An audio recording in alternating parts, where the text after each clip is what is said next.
This is Carly and Coleman, and we want to play a game. Listen or not, make your choice.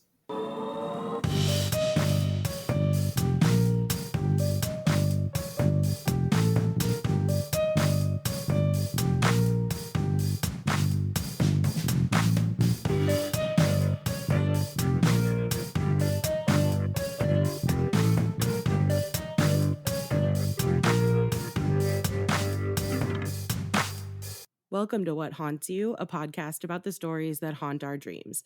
You can find our episodes on Spotify and YouTube or follow us on Instagram at What Haunts You Pod. Today, we are starting something I have been so looking forward to.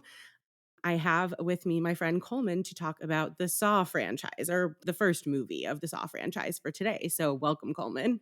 Hello, and as soon as I unmute, you can hear me. Yeah. So how did we meet? Like, tell people who you are. So, I'm a lifelong horror fan. I've been watching horror movies since hanging out with friends at their house in elementary school. Probably the last time a horror movie truly scared me was when I was 6 or 7 watching Texas Chainsaw Massacre, and my friend's dad told us he read about it in the newspaper and it's real and they never caught any of them. A good way to traumatize a 7-year-old. Absolutely, I loved it. And then cut to 2020 and the pandemic leading to the creation of a couple horror groups, the Midnight Movie Society and Scared Yet. And Carly and I have met through those groups, and I actually specifically remember posting something about Jewish horror on a Jewish holiday, and Carly commenting about seeing that as one of her first posts after joining the group. Yes, I was like, I know I'm in the right place now. So we talked about doing this for a while, and so I'm excited to be finally doing it. So we're going to make a series out of this. We're going to do one episode for every single Saw movie over time. We're not scheduling this. And then maybe if I can convince Coleman, like maybe an extra one at the end to kind of get like a full forest instead of individual trees kind of episode. So we're going to talk traps. We're going to talk Jigsaw and his legacy and his disciples and what the hell he is going for, bullshitting himself, whatever. We'll kind of see where the conversation takes us. You mean the massive hypocritical cult leader isn't straightforward? Yes. And I think I have such a soft spot in my heart for Jigsaw. So I think it's good that you're taking that approach because I think I would be so much defending him if it was just me. I mean, both Amanda and John are hear me outs for me. So yes. Yes, exactly. Not all of the disciples, but we'll get there when we get there. And Jill's not a hear me out. She's just a yes. That's fair. Yeah. I could see that. So Saw opens up with two men, Dr. Gordon and Adam, and they are in a disgusting bathroom chained to the pipes. Adam famously says, I fell asleep in my shithole apartment and woke up in an actual shithole. And in between them, there is a man on the floor of the room who appears to have shot himself in the head. Just should put this out here. Massive spoilers, because right there from appears. If you value your time, watch the movie and then come back and listen to this. If you've never seen it. Yeah, and I think especially the first one, because the first one is, I mean, the whole franchise is so special, but the first movie I think is particularly special in how effective it is. So Adam and Dr. Gordon in the bathroom, and they each have a tape.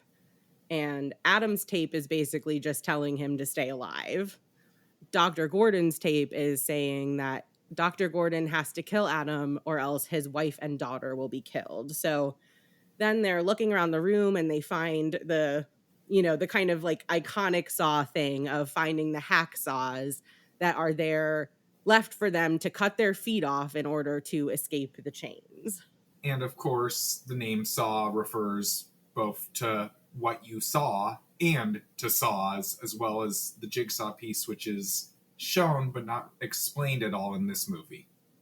Right. it's also, I think the moment with the saw is such an iconic staple. I mean, so much of the most iconic imagery from the franchise does come from this first one, and even like the foot thing has been parodied. Is it one of the Scary Movies where he Yeah, cuts off the wrong foot? it's the cold open to one of them. Yeah, so this is like a totally kind of classic visual thing when they pull these saws out. Dr. Gordon basically says, "I know who did this," and Adam is like, "What the what the fuck?" You did this? Right, and he says he doesn't know the person personally, but that he had been a suspect in essentially a serial killer case looking for the Jigsaw killer. And that's where we kind of go into the first flashback. Do you want to talk a little bit about like the hospital, like the kind of scene where the cops like take him in? Sure. So we see Dr. Gordon at the hospital where he works. He's a oncological surgeon. He's a well-respected doctor. He's everything about him is a good Mhm. life, except he doesn't value his family, which from his patient John's point of view means he doesn't value his life. Yeah. And he's cheating on his wife with, as the audio commentary describes it, the most easy woman in the world who literally starts taking off her clothing before saying hi in the hotel room later. Yeah. And he's pulled aside by cops who want to interview him because he's a suspect because John left his pen light at one of the crime scenes for them to find. And that's where we get to watch the introduction of Shawnee Smith's Amanda. Yeah. Yeah. When he is at the interrogation room, he listens to Amanda basically testify to what she's been through. And so Amanda, again, like thinking of these like really iconic Saw visuals, is the one who survived the bear trap. So I actually, before we get all the way into Amanda, during this flashback, we also see two other traps. Well, we see the trap that got him in there, which was I believe that's the one with the safe and broken glass and flammable gel, and it's one of the traps I dislike. I like it as a fan of horror movies. I dislike it as a fan of the character John. Totally agree. I totally agree. So I wanna ask you, I know I told you I was gonna do this. I wanna like rate each of these saw traps. So I'm gonna say you can base that on whatever you want to base it on. You can even like say how you're coming to your conclusion, but Yes. you have free reign on how you're labeling So, it. as a horror movie scene, the concept of walking around on broken glass for up to an hour with a burning candle to try to open a safe and save your life is a beautiful, terrifying concept. I love it. On that, it's 10 out of 10. Mhm. But as a try to value your life, prove you can do something, there's 50,000 numbers on the wall, and John says the code to your safe's on the wall with no clues or pattern. Literally, the best chance of surviving that trap is to put the candle down, put your ear to the safe, and just try random numbers till you get through. And it's a horrible test. It's a horrible way to check whatever John believes he's testing. And overall, it's far from the worst. It is technically survivable, although very low odds. So, as a horror movie scene, 10 out of 10. As a saw trap, I'm going to give it a 3. Yeah, I think that's fair. I gave it a 4, and in my notes I wrote, "This one feels a little unfair. There's just too many things going on." I frequently tell my friends who like the Saw franchise that I think that, like, as accessibility information becomes more prominent in whatever, like, the larger society, and as we're having those conversations more, I always say that I think that he would provide subtitles, to his videos for people with auditory processing issues. Please, Right. please, John, that's only fair. Right, it's only fair, and I think that this is one of the ones where you're like, "I thought this was supposed to be fair. This doesn't feel very fair." Right. And that's kicking it off, showing his hypocrisy too. But Yeah. also to what you just said, a lot of the traps in the series, and not getting ahead of ourselves, this includes Amanda's trap. Hmm. You wake up, you have the situation explained, and then you have to move to trigger the timer. Like the timer on the bear trap doesn't start until Amanda jerks her head and pulls the timer starter. Hmm. So, and that's true of a lot of the traps. So I feel like if you've got the tape recorder and you're able to play it again a couple times on a trap like that, that's okay. And on a trap like the main bathroom in this movie, where it's you have almost 6 hours, okay. Yeah, But I want some subtitles on any of the other time dependent traps. for sure. Just for processing sake. Right. It's not like John only targets able bodied people, so he absolutely should accommodate if he wants people to have a way to succeed, because he says he wants people to have a way to succeed. Yeah, part of the claim is that he wants people to live, which is interesting. I think he believes that. I totally think he believes that too. I don't think he actually does, but I think he believes he does. And it's an interesting thought process of like how much of this is driven by vengeance and how much of it is driven just by like the biology of like the brain tumor messing with his brain.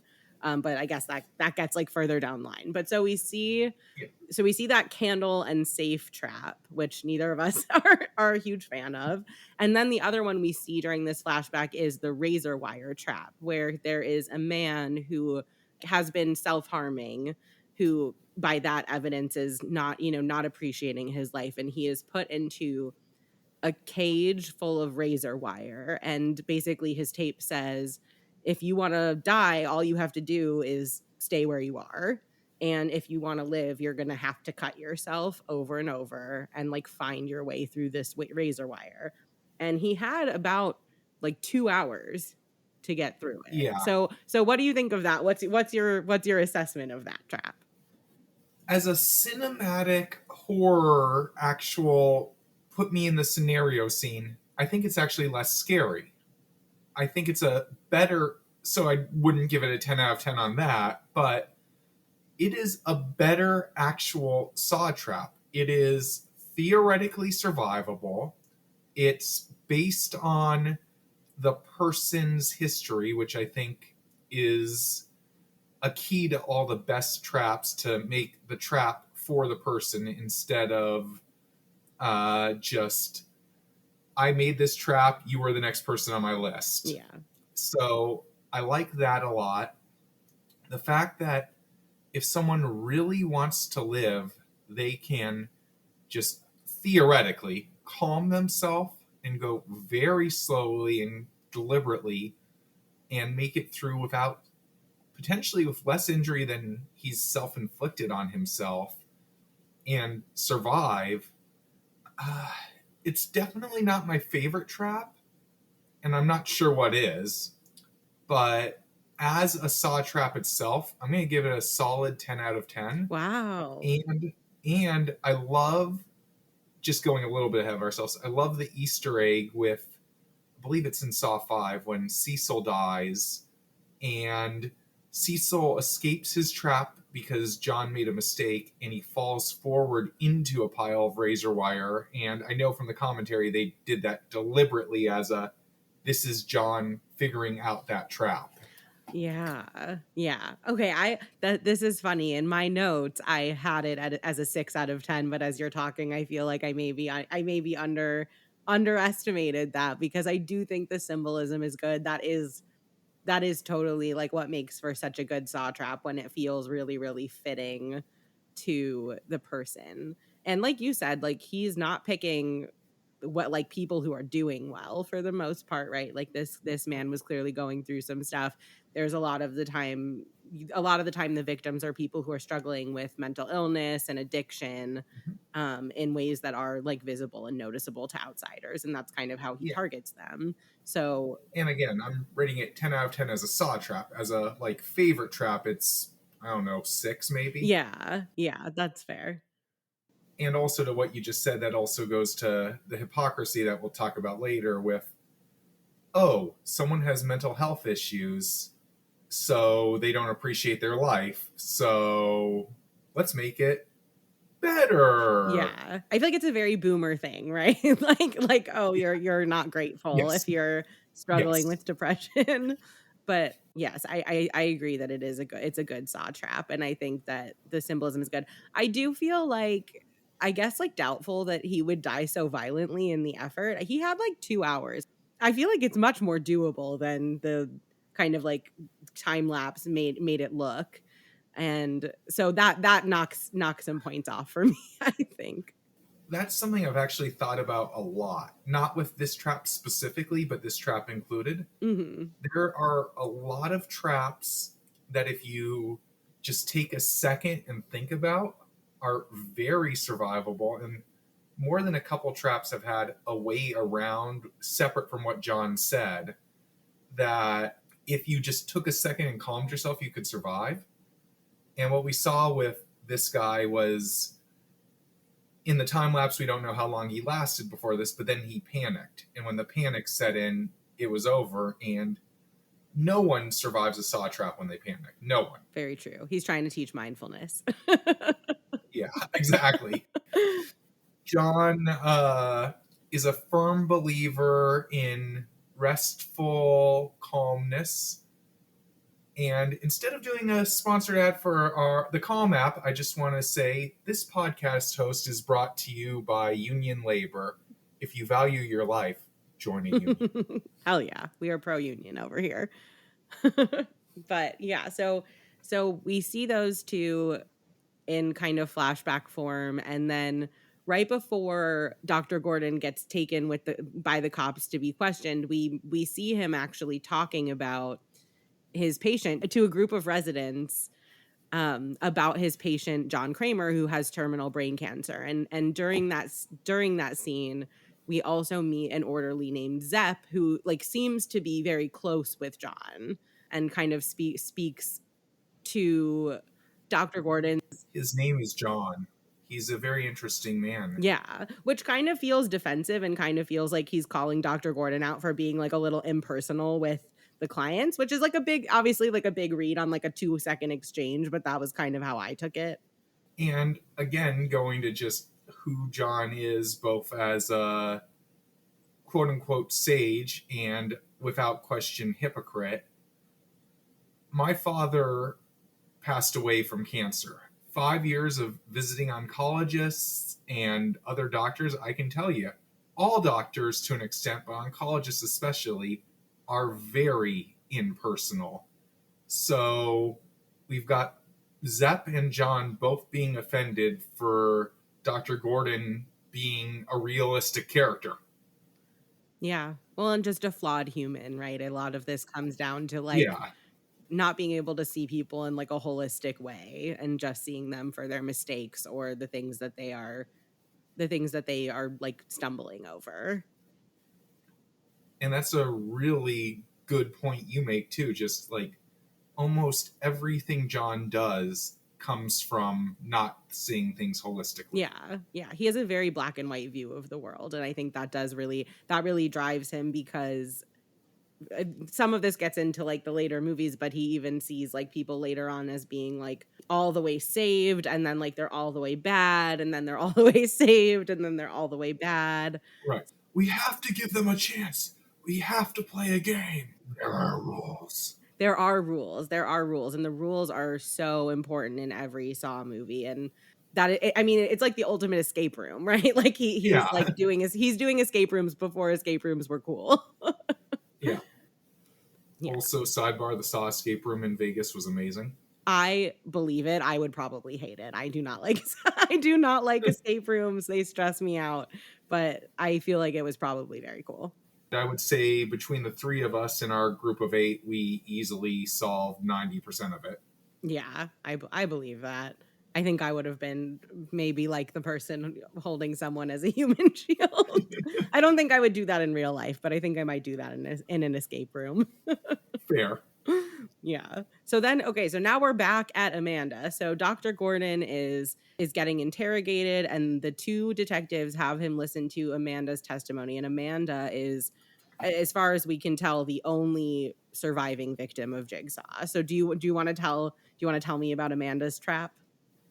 I want to give you a line from the intro to Amanda's Trap. The key to your device is in the stomach of your dead cellmate. Look around and know that I'm not lying.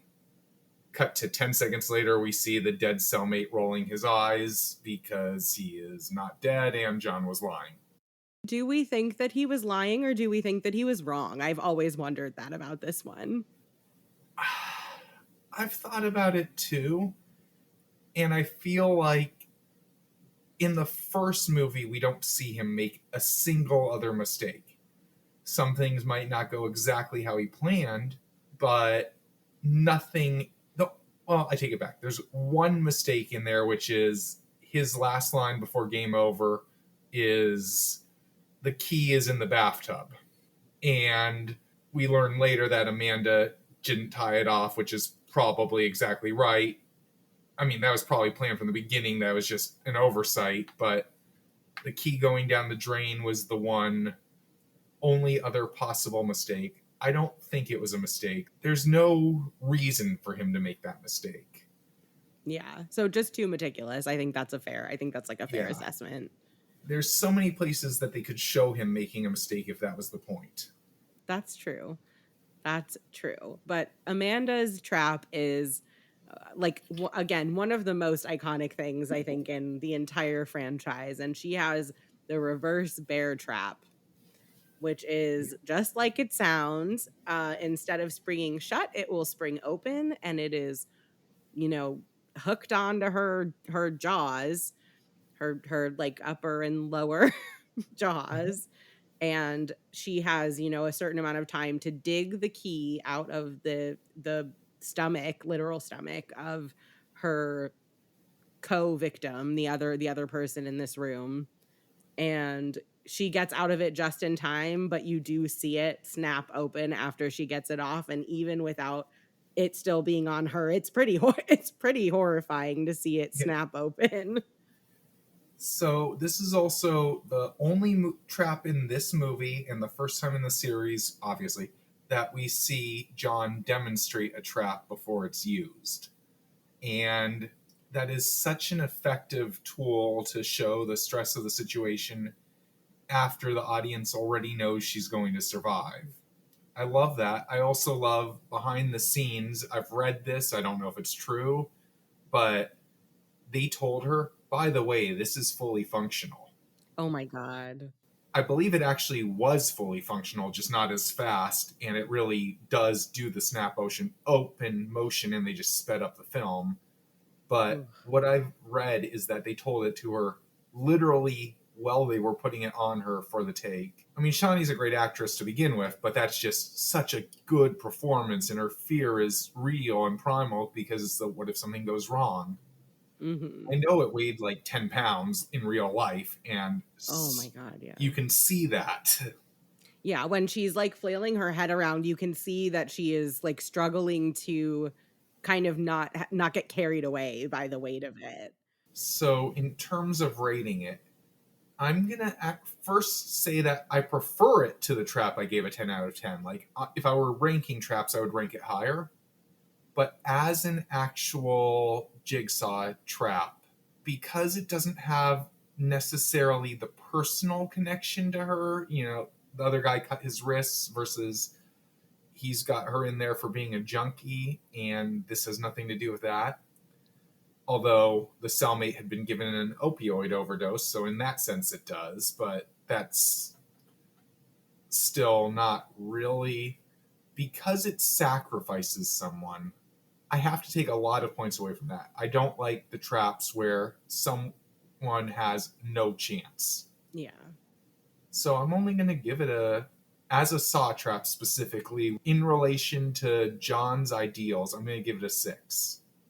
Yeah. That's fair. I think I have to give it a 10 out of 10 just on just like impact of like Oh, just the actual bear trap part. yeah. I have to give a 10 out of 10, but I think you're totally right. It doesn't carry the symbolism that some of the best ones do. And yes, as cinema, no question, 10 out of 10. It might be my favorite trap in the whole series. Yeah. But as John's ideals is where I'm going for the 6 out of 10.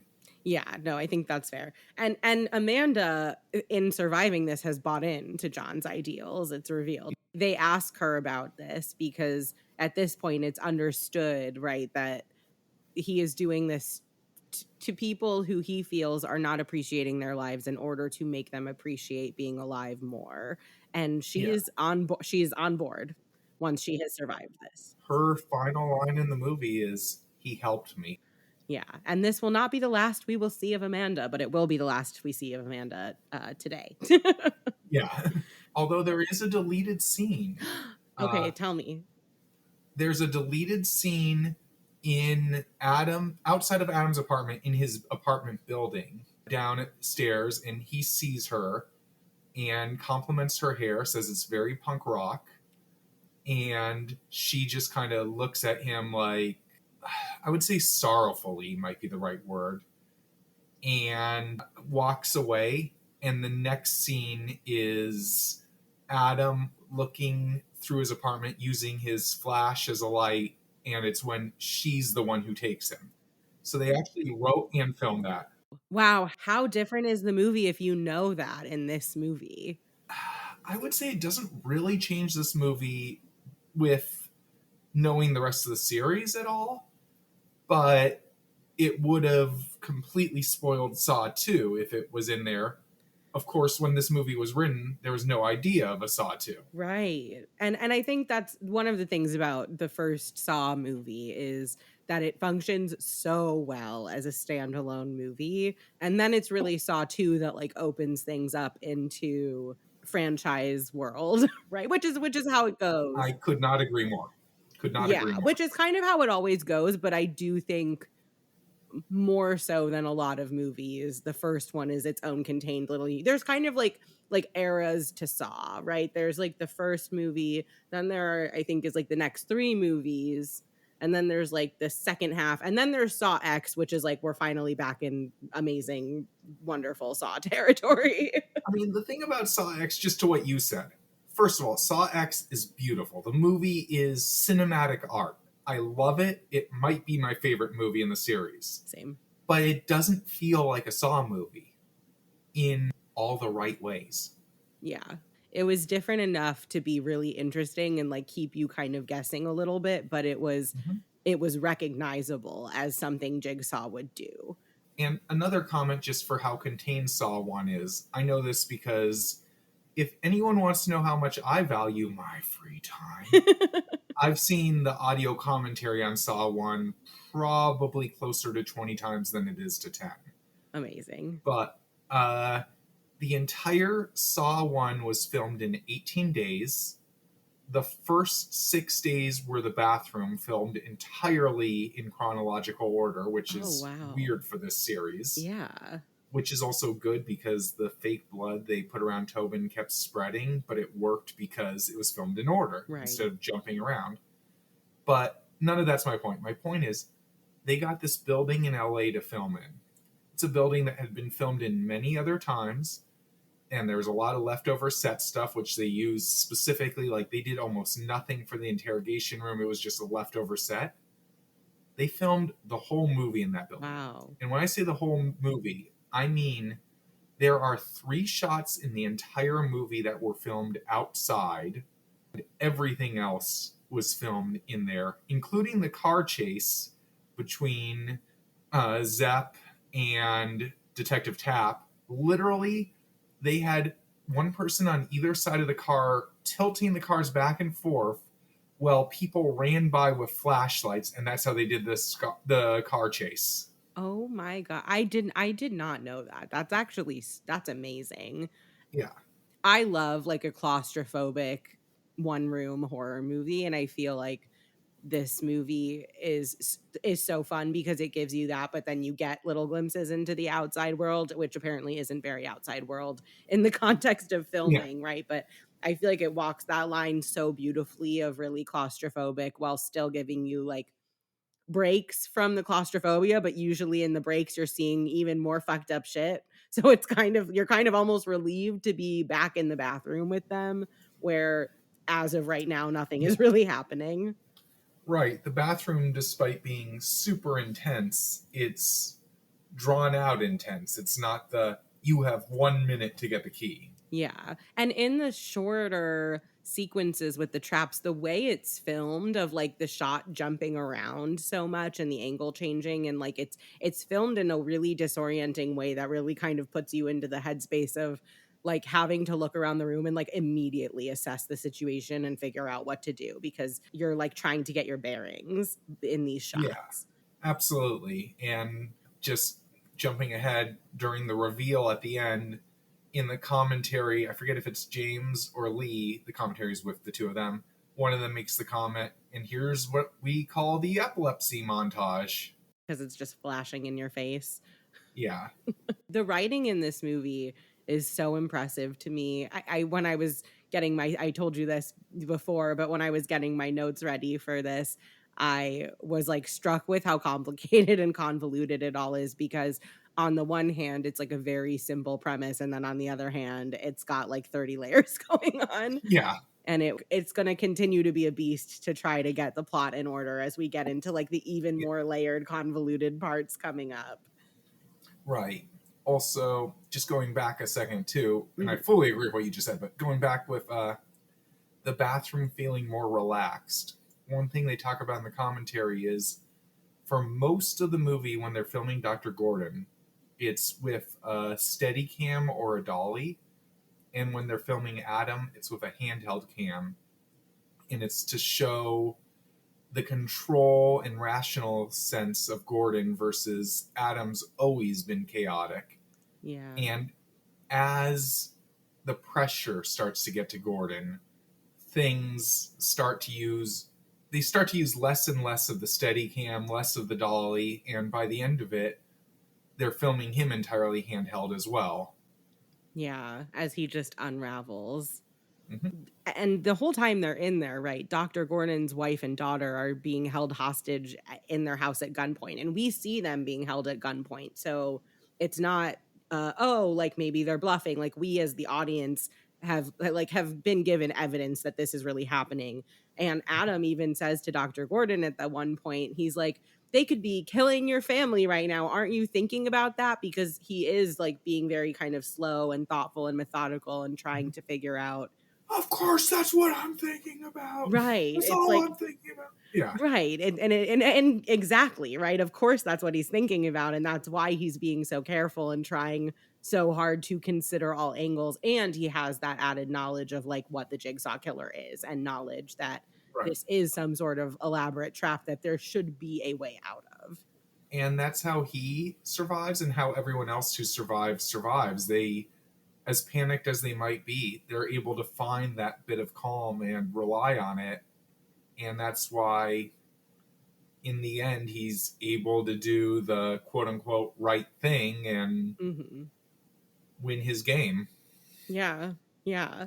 But before he wins his game, the next kind of step in his game is finding the phone and the cigarettes. So they find a one-way phone that can only receive calls and then some cigarettes and there are instructions basically implying that if he dips the cigarettes into the blood from the man who appears to have shot himself on the floor, that blood has so much poison in it that it will kill Adam. So this is like a way he can because there's also a gun in the room, but Mm-hmm. they're kind of saying like here is a way you could potentially trick him into killing him. Right. And And Adam does ask for the cigarettes like basically immediately, which I'm with give me Dr. that sweet cancer, he Right, says to an he, oncologist. he does. And Dr. Gordon is like, I wouldn't put anything from this room in your Sure. mouth, which Uh, yes. okay, that brings me to another little tidbit, which I only know from the audio commentary. Yes. Maybe the dumbest thing in the that Adam does in the movie is seeing a heart on the back of a toilet tank I know what you're going to and say. then immediately reaching into the bowl and not into the back where you would think. But that's bugged me since the first time I watched the movie. I know. But what I learned from the commentary, which James and Lee both said they didn't even think about, but some old lady in one of the test screenings pointed it out to them, is Adam reaches into the toilet with his smoking hand. Yep, with his right hand. And Yep, then he touches uses the all same hand sorts for of both. other stuff Yeah. with his shit-covered hand. Yep. I'm like, this is how you get pink eye, Adam. Yeah. Stop. But, Yeah, he and, does. as a photographer, he should value his eyes. He's a voyeur and all Right. that.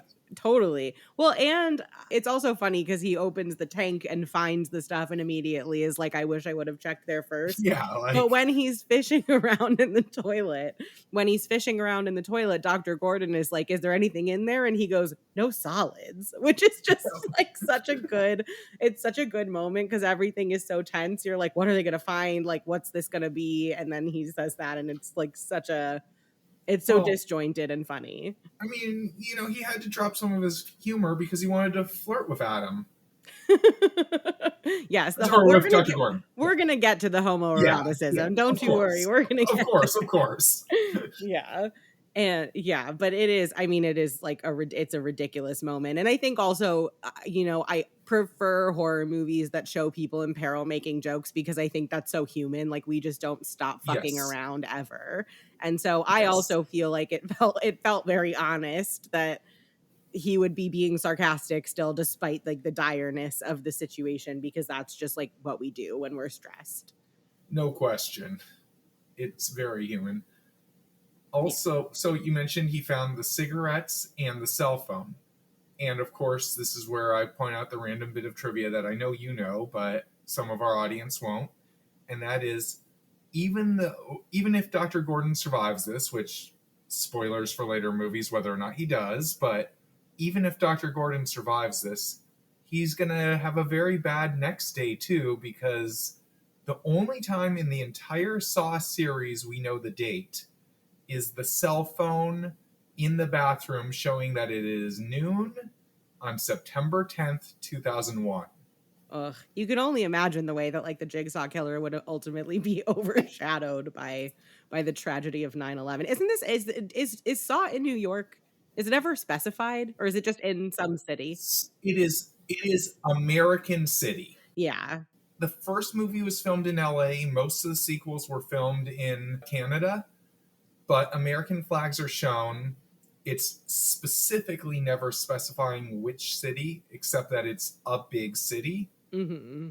And the only time we ever know a specific location is in Saw X in near Mexico City, but not in Mexico City. You're right. So it's just big generic American city, which to me, like my mind, I guess immediately does go to New York though. So it's definitely one bad day leading into another bad day. And then thinking about the medical care he would have needed to receive and what that would be like in those coming days.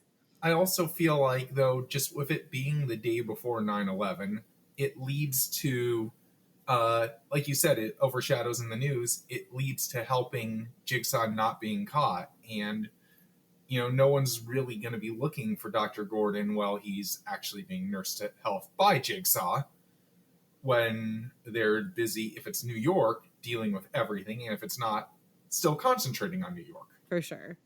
So they get a phone call so Dr. Gordon can speak to his wife and daughter, and it kind of like devolves very quickly, and he's kind of left hearing yelling and gunshots, and he doesn't know if they're alive or dead.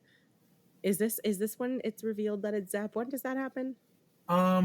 We already know it's Zepp a few minutes before that. Right. Because Zepp calls him. We know that it's Zepp calling him. Yeah, he already knows it's Zepp, and at this point,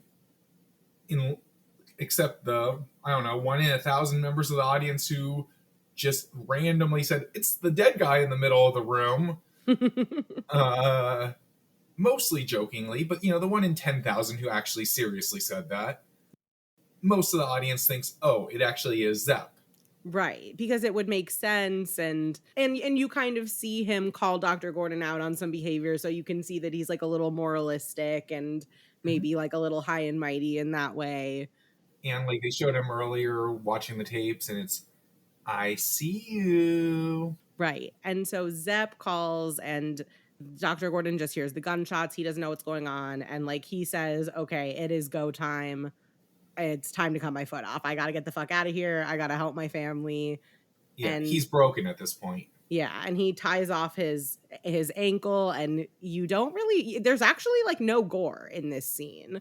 You see a little blood like kind of splatter onto him, but it's actually quite a tame scene, but you just see like the hacksaw coming up and down, Mhm. and you see his facial expression, and he Oh, is the mind fills in way more than special effects ever could. totally. It does not need to be shown because in his reaction is everything that you need to be like thoroughly freaked out. Yeah. Also, on that note, I want to just jump to a trap in Saw 3 just for a second. Hmm. The trap in Saw 3 where there's a woman chained up getting sprayed with water in a Oh, freezer. I hate that one. Uh, for that one, the original version, they were going to have her wearing clothing, and instead it's the first time nudity shown in the series. And the reason for that was they tried to do it with her wearing like a tank top or something, and the way it clinged as soon as they started putting water, they determined that was way more sexual looking than having her be topless. I actually believe that. Oh, I agree. Yeah. And they talked about they really expected the MPAA to have problems with that scene, and they had problems with a lot of scenes, but that one they just watched and said, "Okay, it's good." And it is not sexy. Like she's Yeah, naked, but it's not sexy. It's horrible. right. It's It's really horrible. exactly fully non-sexual nudity. Yeah, definitely. So he cuts his foot off. He shoots Adam, and Zepp comes in to kill Dr. Gordon because he has run out of time. But Adam is not dead because Dr. Gordon basically shot him as like a through and through his shoulder because he's a doctor and he knows, where to shoot him to not kill him. And Adam, With mhm. Gordon's level of panic, and he's probably never fired a gun before, I don't think he did that because he's a doctor who really knows what he's doing. I think whether or not he was trying to kill him or not, I think either way he missed. I think either Gordon was trying to kill him and completely failed, or was trying to shoot near him so it would look like he tried Yeah. and missing. That's funny. I hadn't even thought about it. I like that second one a lot. That he was just trying to shoot in his direction and he Yeah, accidentally hit I him. really don't know which of the two, but I don't think he purposely. And I've thought about this a lot. I It's believe not it. like, yeah, I'm choosing to believe that he was shooting in his direction and accidentally hit him. So Adam beats Zepp with like the top of the toilet tank, and Dr. Gordon basically promises that he'll send help for Adam and then like drags himself out of the bathroom. And so then we kind of discover that Zepp is not Jigsaw and that right. Zepp is in fact another victim who has like a slow acting poison kind of Yep. coursing through his body. The other red herring shows up. Yes. Actually, well, he dies before the bathroom, but still, the other red herring, Danny Glover's Detective Tapp, shows up. And that's one of the things with the whole franchise too is like just red herring after red herring after red herring. Yeah. You can never really know exactly what's coming because there's always like several paths being pointed to, which is fun. It's like Oh, it yeah. it it always could. It's kind of like Scream in that way where you're Mhm. kind of like, okay, like who, it's somebody who's like deeply involved in all of this. So who is that going to be? Right. Yeah, but there are always so many flashing light arrows that are false flags. Yes, absolutely. And actually, we've talked almost nothing about the two main detectives. Yeah, should we pause and just talk about like the kind of dynamic of these two detectives? We also skipped the part where they got the guy out of the trap. There's another trap. Oh, right. It's a convoluted movie, as said. Yeah. Sure. So the first time we really see Detective Tapp, Danny Glover, and Detective Singh, I don't remember his name, but in all fairness, the fact that I can name as many actors as I can for anyone who knows me is already impressive. I didn't even remember either of their character names, so you're already doing a good job in my book. Fair. They see a guy with a sheet over him when they're first at Jigsaw's lair, and they wake him up, and he's got a drill on either side of his head, and then John shows up. This is, of course, among other things, the indication that Tap is not Jigsaw, unless he joined him later, which he didn't, but could have. Always possible, though. And we see the drills, and they hear him as, "Oh shit!" and they just shove the sheet right back over his head, like that's gonna work. Yeah, I'm sure it's drill proof fabric. Right.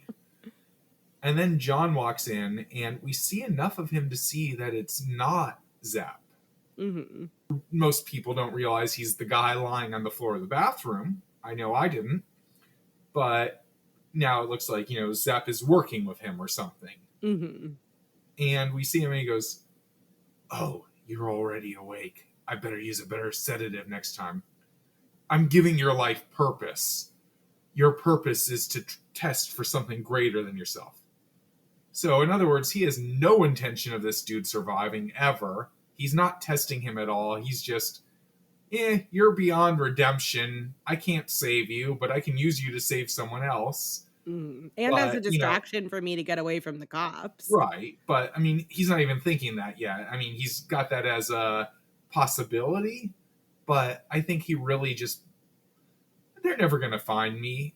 He's just there in case they do, but I'm using him for something else, which is further proof of I don't actually need to rehabilitate this guy. Everyone needs a chance, but he doesn't. It makes you wonder what that guy did. Right. Right. Like what was his crime? And maybe he had a different game and he failed but survived and he was brought in. Well, you didn't die, but you also didn't do what I told you to do. Therefore, you don't value your life. Or charismatic, hypocritical leaders are always hypocrites. Very true. Very true. But he is maybe my personal favorite of those anyway. Yeah. Oh, definitely. Again, I said he's a hear me out. But yes. So these two detectives are hunting Jigsaw, and this happens, and they find this man in a trap where he's about to have drills sent into his brain. I don't think this is a very good trap, mostly because they disassemble it kind of so easily, which is points against, I would say. I would probably only give this one maybe a 3. So I definitely give it a low score. To what you just said, that goes to something I was saying earlier about a lot of the traps are, this is what John told you to do. This is a way to survive it. But if you just think for a second, even in the literally, I think John says 20 seconds on that, taking 2 seconds to think and Singh just shoots the drills, there's so many of the traps, if you just think for a second, there's another way that doesn't mess you up as much. So I think it's a perfect example of that. In terms of a cinematic trap, it's great. It's a great idea. The idea of 2 drills moving towards someone's head while they can only go is terrifying. But also, he literally turned someone into a guinea pig for drugs and an intruder alarm deterrent. So, yeah, I like 3 out of 10. Yeah, it serves its function well. Yeah. I think you can kind of almost see it as the prototype for some traps that come later on, for sure. Definitely. You can kind of see him experimenting with different things and which things stick and which things develop further. And that's always kind of fun too. But yeah, so one of the detectives dies. Yeah, Detective Singh goes through a tripwire shotguns. Which I give that a 1. I think that one is that's not even really a saw trap. That's that's some Home Alone type shit. Yeah, that's a booby trap. That's not a saw trap. That's home defense. Yeah. So that's kind of a almost negligible Which one. again, the guy in the drills is somewhere in between. Yes, totally. And the other detective gets injured and then kind of like goes down the rabbit hole of really needing to find out who the hell Jigsaw is and catch him. And he was already pretty much obsessed too. I mean, Yeah. remember the scene before that is the detective who dies telling him, "You need to go out. You need to have a life. Some of us are going to get some beers." And he goes, "Yeah, yeah, yeah. Just one more minute." And then Singh starts leaving. It's like, "Hey, Singh, come back, come back. Remember that gang we busted?" Yeah, he's like very, very invested. And Singh Just doesn't seem to think that he's going to come, even when he asks him to come for yeah. drinks. He doesn't seem to think that that's really going to happen. No, he's just sitting there on overtime watching snuff films on repeat. Basically, yes. And so the one who lives but is injured at the very end of this, is like chases down Zepp and kills him. And then that's, how we find Zepp's tape and discover that Zepp is a victim and that he's trying to get the antidote to this poison by taking part in Dr. Gordon's trap, basically, which also sets the stage for a lot of other movies about how he gets people involved in other people's traps and like creates these kind of convoluted webs of traps. Like Amanda said, he helped me. Hmm.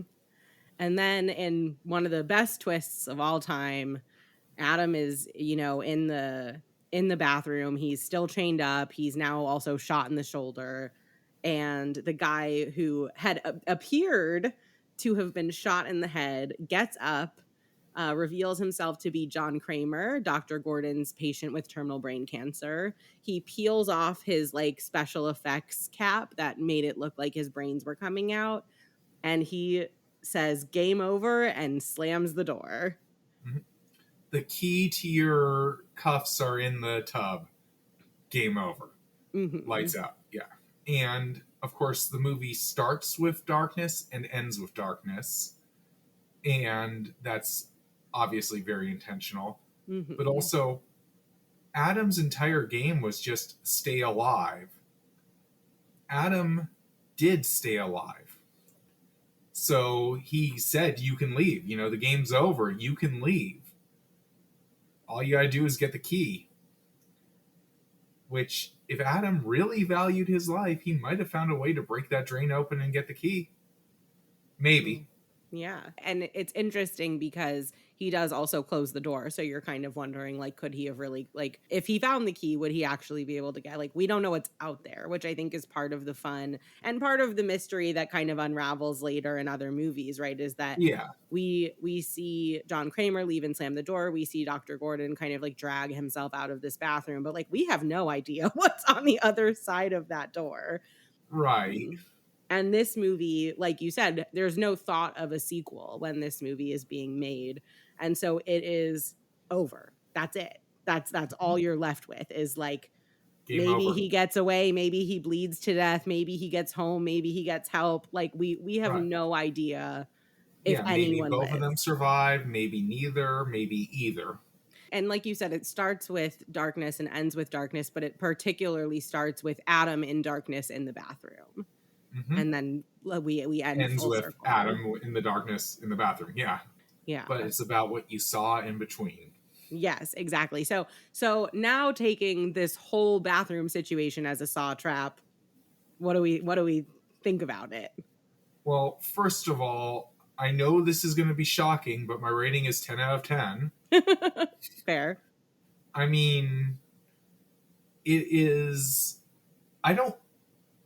As a rule, I'm against the pitting someone against each other traps Mm-hmm. where both people can prove they value their lives. But the way John set it up, especially with insider knowledge from just having watched the later movies, Mm-hmm. it was set up so they could both live. And so that negates my big issue with it. Mm-hmm. And there's so many beautiful things in there. And I feel like it's very real the way they are watching, figuring out different things and their emotions leading to different parts and sort of playing against each other with things like Dr. Gordon gives Adam his wallet to see a picture of the wife and daughter, and he doesn't reveal the note on the Hmm. back of the picture at that point. So they're like, because they've got no reason to work together. Right. Well, and that's, I think, a theme that really comes up in the later movies too. That most of the time, when a trap involves more than one person, all the people need to do is work together. Right. Right. And so there's some indication of like valuing community and mutual support by Jigsaw in his Absolutely. worldview. And I think that even goes more on and on as he goes on, as he picks up more disciples. He's there watching Amanda and Hoffman and just going, children, children, stop fighting. Yeah, totally. And I think that's the like that's kind of the fun. And so in this movie, we just have John Kramer as Jigsaw, right? Like that's Yeah. all we know.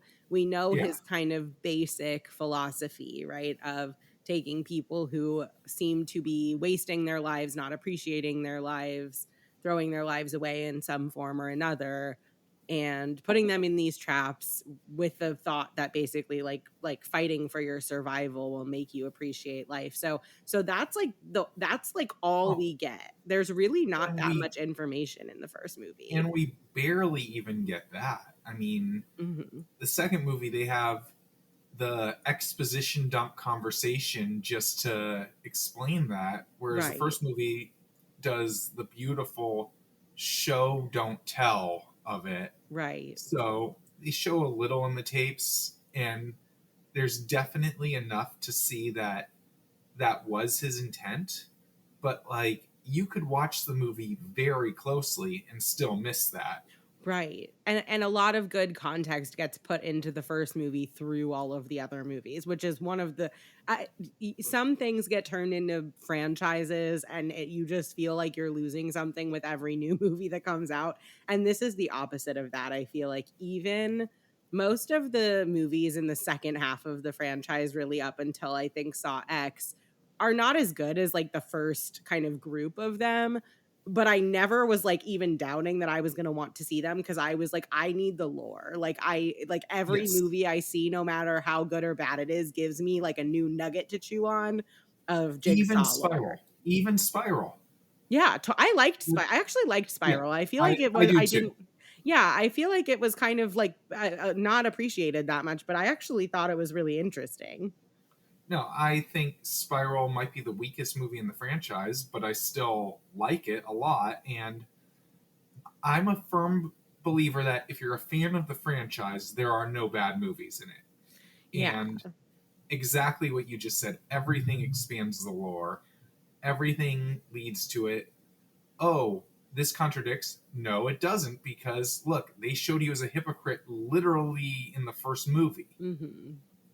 Yeah, it's wild how many layers they're able to add without anything really feeling like it can't be reconciled, and that's like forever impressive to me in every movie. It's interesting. I'm gonna have to think about which one I think is the weakest, because I don't know that I would pick Spiral, but I have to think about it.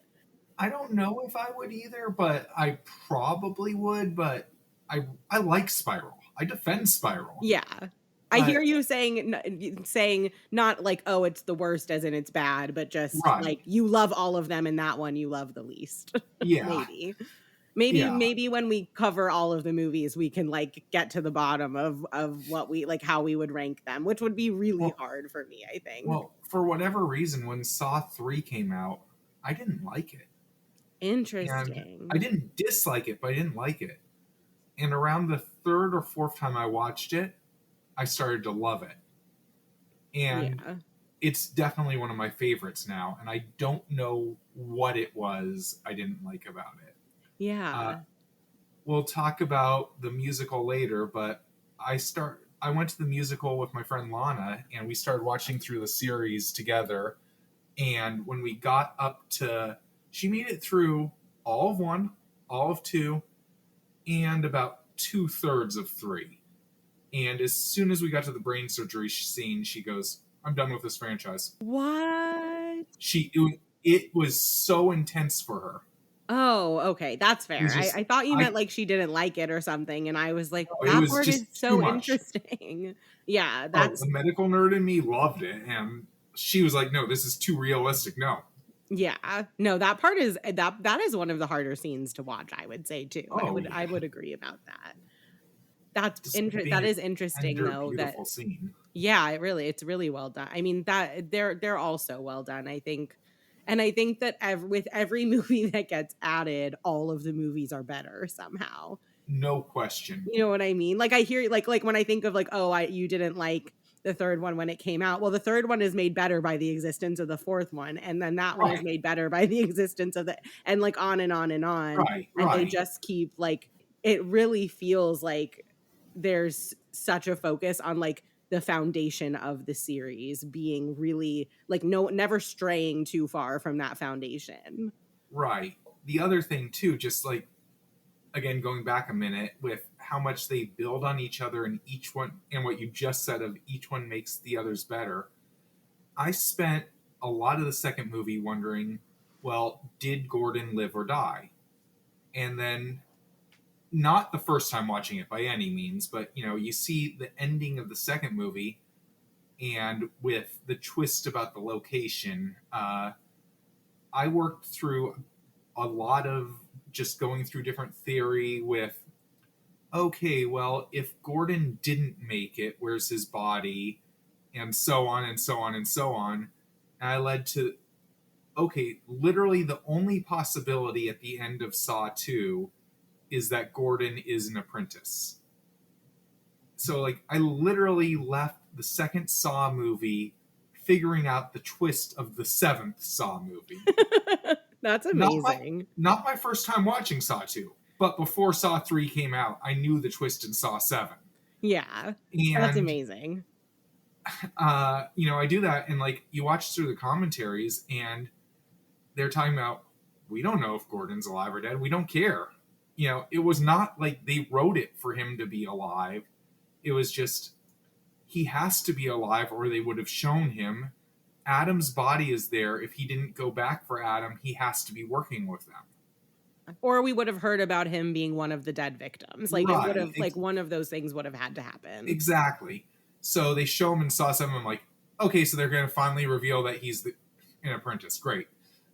And they, in the very beginning of Saw 2, they show a surgery scene on the person in the cold open trap. And the doctor doing the surgery is limping.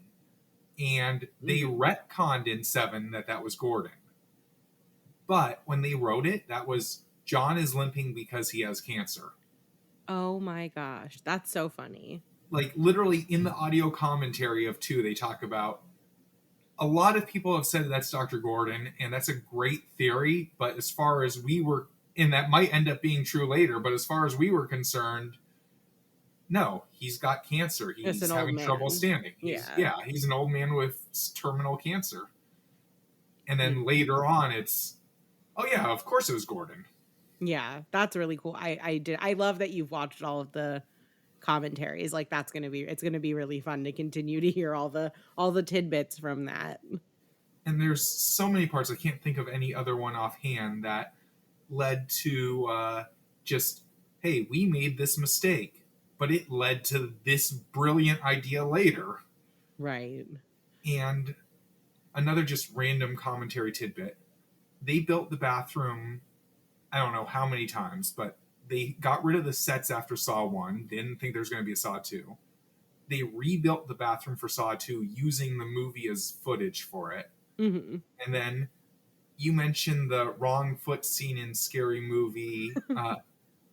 Literally during Saw 3, I think it was. It could have been 4, but I'm 90% sure it was Saw 3.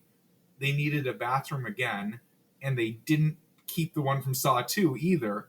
They bought the set from Scary Movie and used it for Saw 3, and That then is kept it for funny. the remaining sequels of the original 7. That's really funny. That's so I love that. Yeah, a Scary Movie had come out like not long before, so they just bought the set from them. Yeah, and it sounds like they kept it that time, which is smart. Yep. I feel like they should have learned their lesson after one go round of that. Yeah, exactly. That's really funny. But they So still didn't have the money really to yeah. keep at that point. Yeah. I mean, I think that's like actually another real like thing about these movies is like how good they are for the budget. Yeah, and you look at like the director of the first movie, who was producer for several, James Wan. He's Hmm. now like everyone knows him in the horror world. This Yeah. was his first big budget movie. Well, it wasn't a big budget movie. It was like a $2 million budget, but it was his first Hollywood movie. Hmm. And then, just speaking of his other work, at one point earlier they give an address of something something Stygian Street, and Stygian Street was a student film he did. Oh, that's funny. Is it a short film? Like, is it findable? I've looked years ago and I don't remember. Okay, I might have to do some digging because I Yeah, love watching like the things people do. But also what a movie! Like he came out the gate swinging. Like this is such an yeah, impressive first like kind of like mainstream horror. yeah. And the original version of Saw was they made the Amanda scene with Lee in the trap as a Hmm. short film and submitted it to Sundance. Oh, I don't think And I knew that either. as a short film, and that is findable. I've seen it. It's pretty much the exact same scene, but Lee Yeah. in the trap. Yeah, And just so as they like a submitted, proof of concept type of a yeah, situation. and it was liked enough that it led to, okay, you guys should make it, really work on the script. And while Lee was working on the script, it was getting more and more buzz at Sundance, and it went from, you're going to film this somewhere in Australia where they're both from, to, hey, so we got money. You guys are going to LA. Yeah, that's awesome. And I mean, they totally deserved it. It was such a good movie. And I know part of why it is the one room was a budget thing. Like that was Completely. part of the draw for having it be such a contained movie with fewer sets was the cost of set building or permits to film in particular places. And so they took something that was an obstacle and made it one of the biggest strengths of the movie. Yeah, it completely adds to the claustrophobia Hmm. of the film. Okay, I think we've come to the time I'm most excited for, where you're going to tell me about the Saw musical because I have not had the good fortune to see this musical. I've heard about it a little bit from you, but I want to hear as much as you are willing to share about what that is like. Okay, so do you want to talk about homoeroticism in the movie first? Because you cannot talk about the Saw movie without talking about that. Yes, for sure, for sure. As my friend Bailey's image that I showed you last night of not John, Adam and Gordon just leaning in like they're about to kiss each other and says, just dudes being bros. Saw is, of course, the ultimate meet cute. Oh yeah. And if things had gone just a little differently, if Adam had been just a little bit less stupid, which the musical talks about over and over how dumb he is, they probably would have ran off together and had a wonderful life. Oh yeah. Oh yeah. They would have been like on a beach somewhere sipping fruity drinks together. Yep, yep. Gordon's wife would have left him and he would have said, that's fine, I got my Adam boo. Yeah.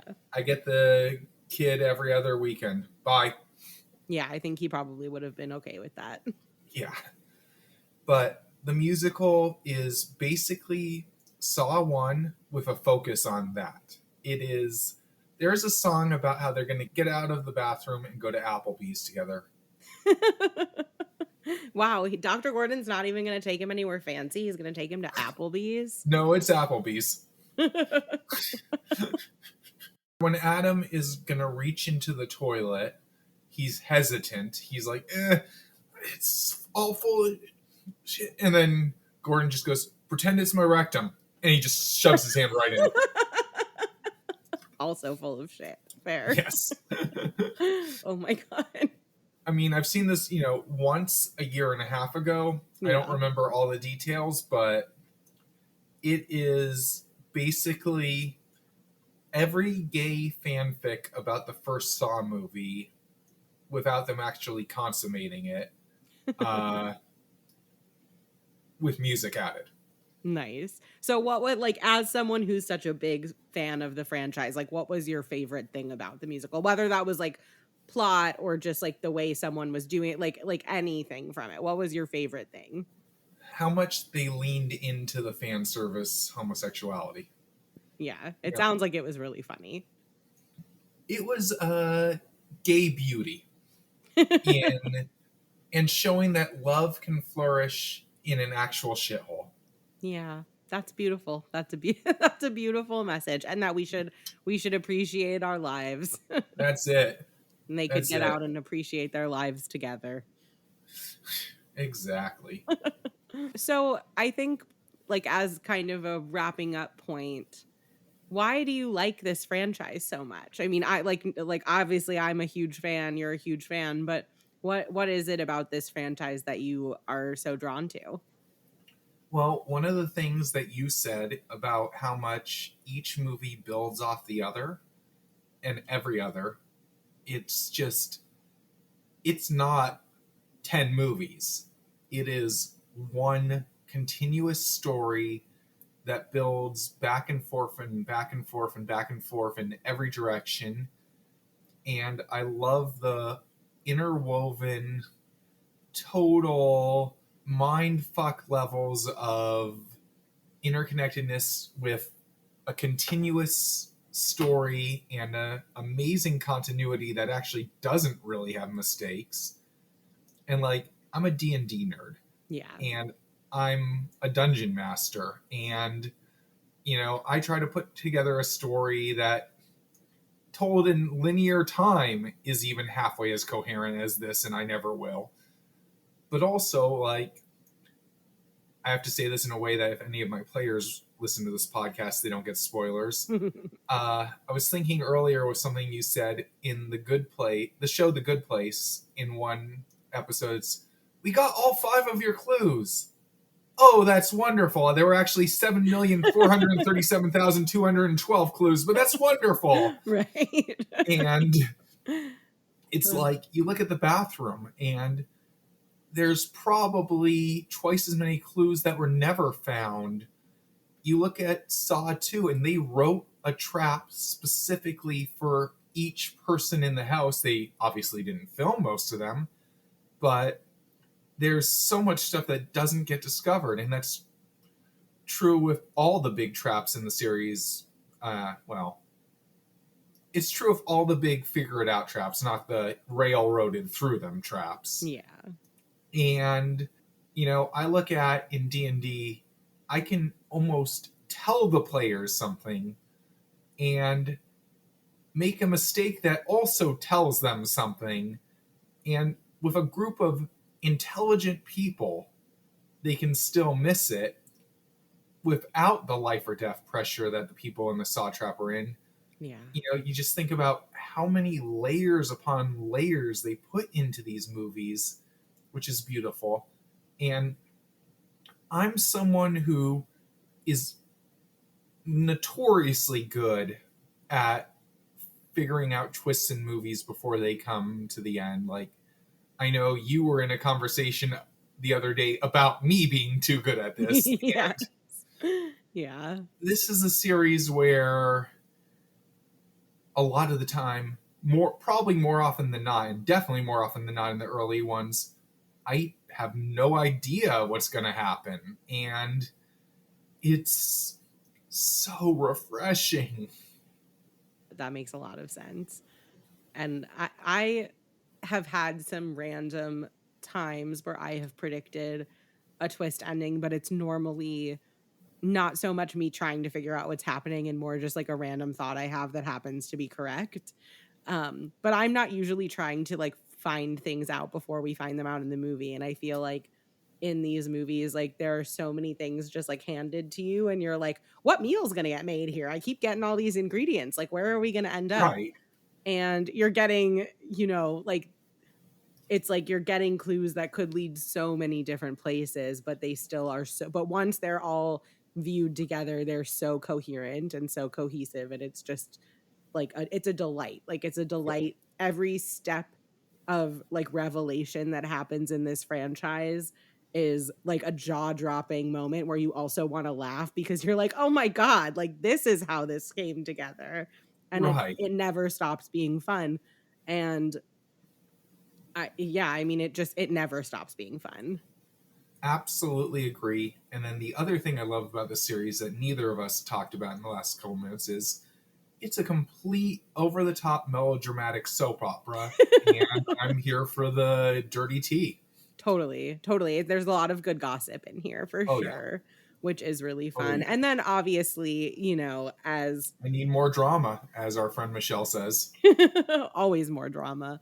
And I think, obviously on top of all of that, there's anyone who likes, gory horror is wants creative death, right? That's like the point of Yeah. not the whole point of the genre, but that's a big draw to like the more violent movies is like what are the interesting ways we can mangle a body? And obviously these movies are chock full of interesting ways Well, you can inflict pain. we should talk about the elephant in the room of this series with a lot of people and words that I hate, but torture porn. Yeah, so I actually have so many thoughts about that because I think I talked about this even like in a recent episode. I mean, I don't know when I'm going to post this, but a recently recorded episode as of when we're recording this now about how like torture porn kind of came about after we were starting to see evidence of like American soldiers inflicting torture on people Mm-hmm. overseas. And so I take so much issue with this idea of torture porn as like this like dirty icky thing and this thing that maybe like inspires violence when it is so evidently like a reaction to extreme violence that people were bearing witness to for the first time.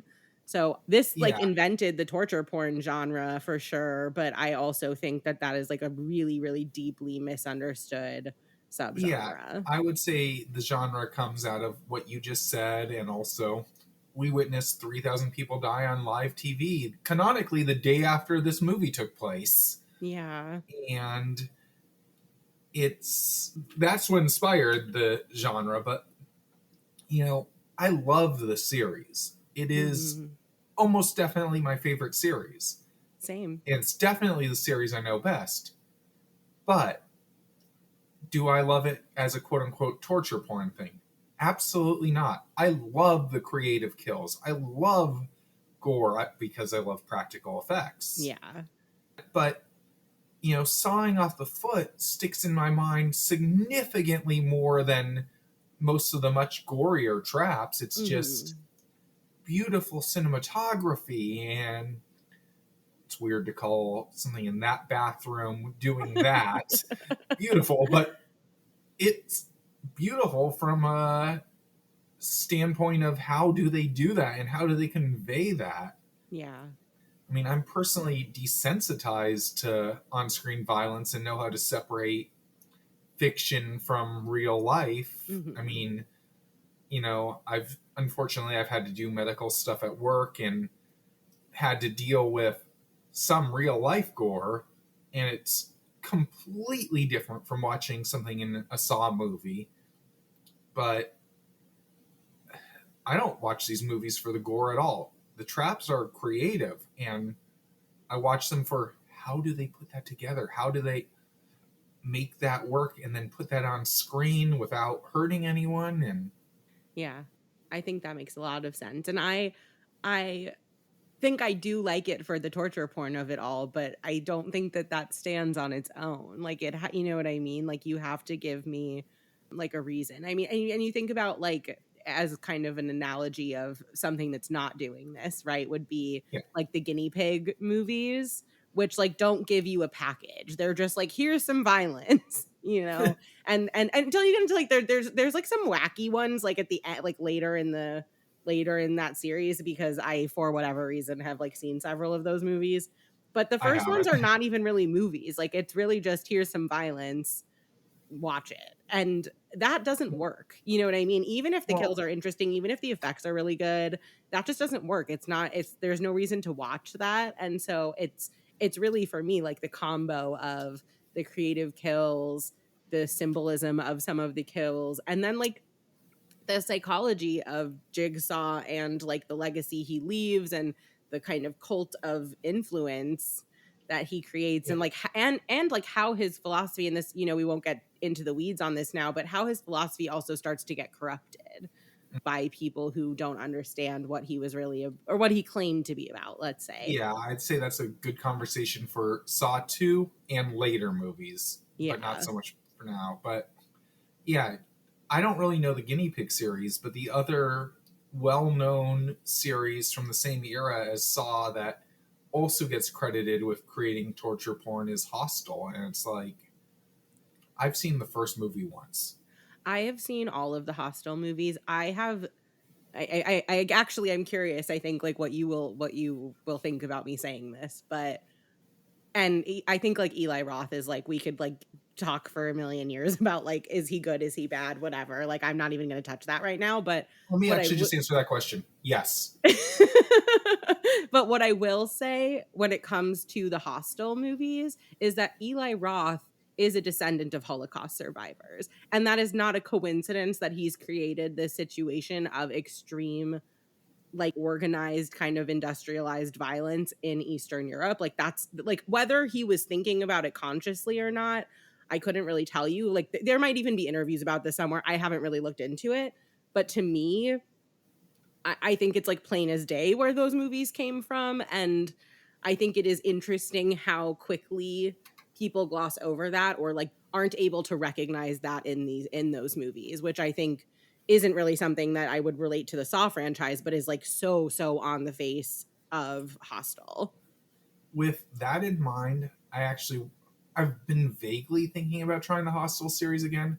Like I said, I've literally seen the first movie once, and Hmm. I was like, this is basically just gore for the sake of gore and torture for the sake of torture. And I mean, I could sit through any of them. I'm desensitized enough. It's not gonna, but it was like, why am I watching this? I don't need to.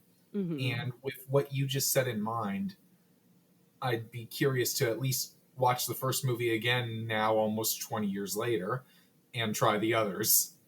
Yeah, I mean, yeah, I'd be curious to see what you think. And I think for a lot of people, even with that in mind, it still doesn't work. And I think that's totally fair.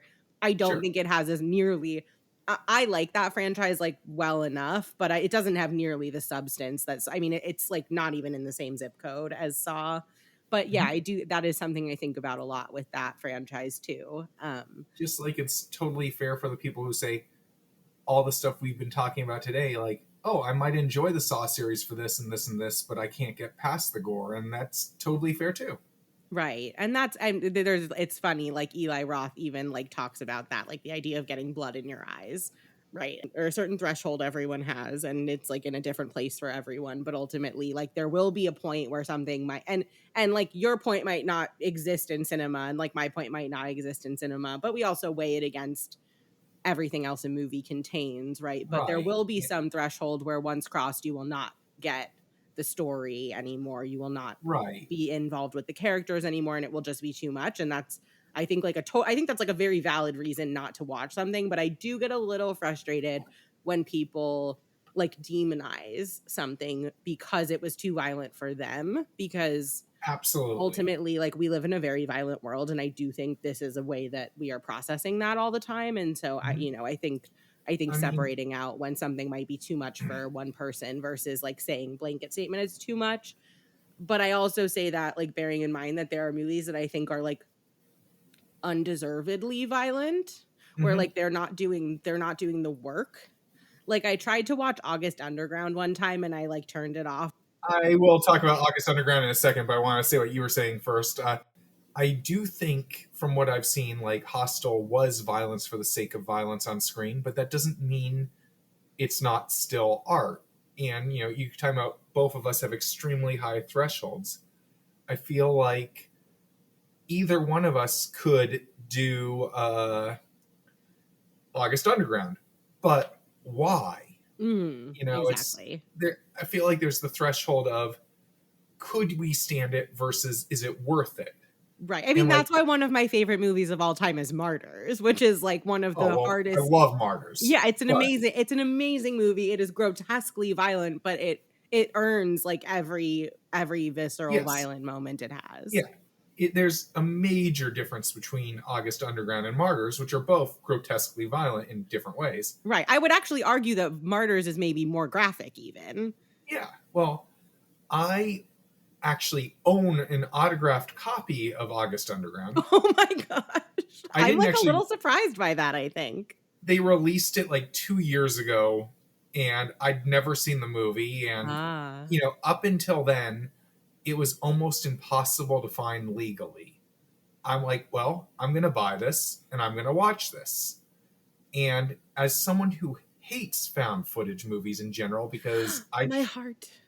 I just, so I have two problems with found footage. Okay, One fair. is, in general, I love it when it adds to the story, but I'd say more often than not, it's done as a gimmick that doesn't really add anything. And when it doesn't add anything to it, I think it's gimmicky and I don't like it. Mhm. But the other thing is, I have trouble with shaky cam, and I Yeah. have real trouble with blurry cam, Yeah, and like that my can eyes be a just start lot. hurting. So Yeah, one of my friends is the same way where like it's not like they hate it, but it's like really like not comfortable to watch. right, like it's physically uncomfortable for me to watch, Mhm. and it's when it's adding to the story, I can tolerate that. It can be Mhm. worth it, especially when it's not deliberately shaky. It's just okay. I'm looking away now, but I've watched the entirety of August Underground.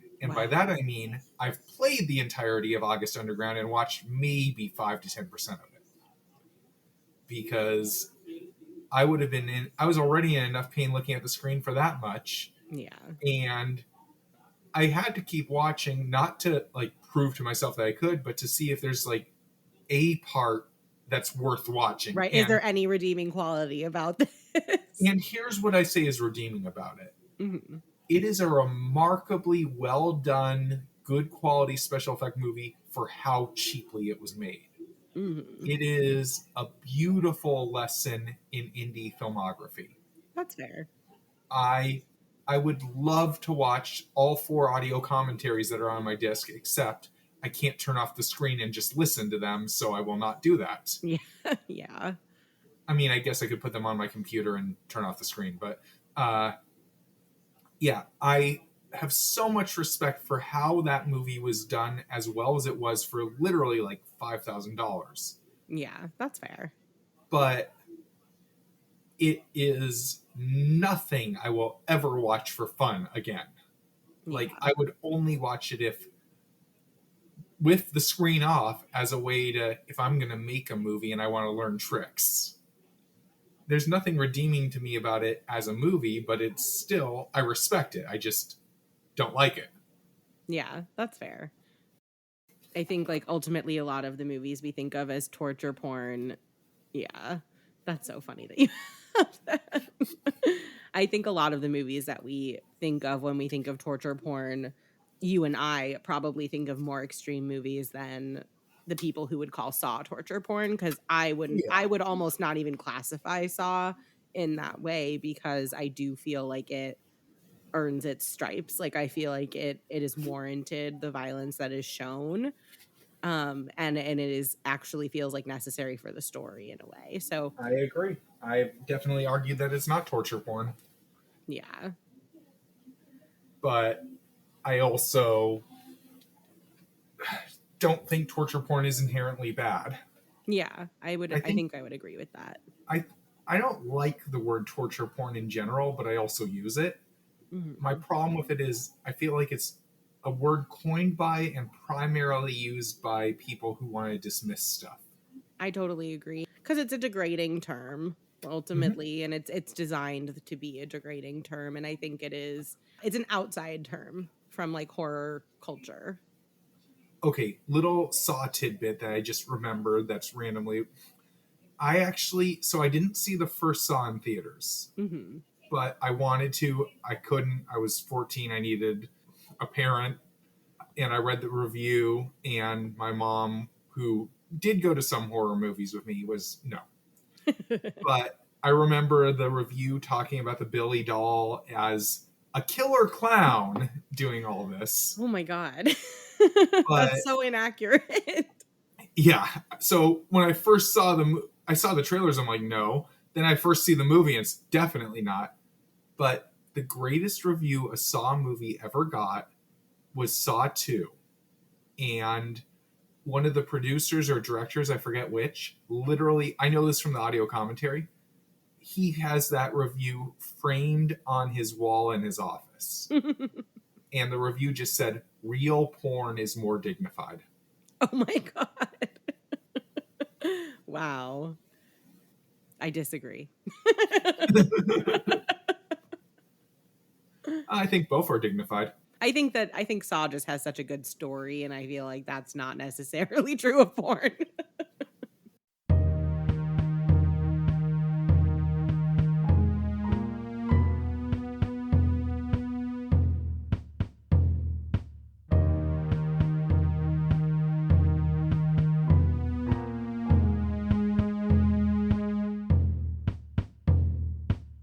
The key to your device is in your dead stomach, cellmate. Let me say that again.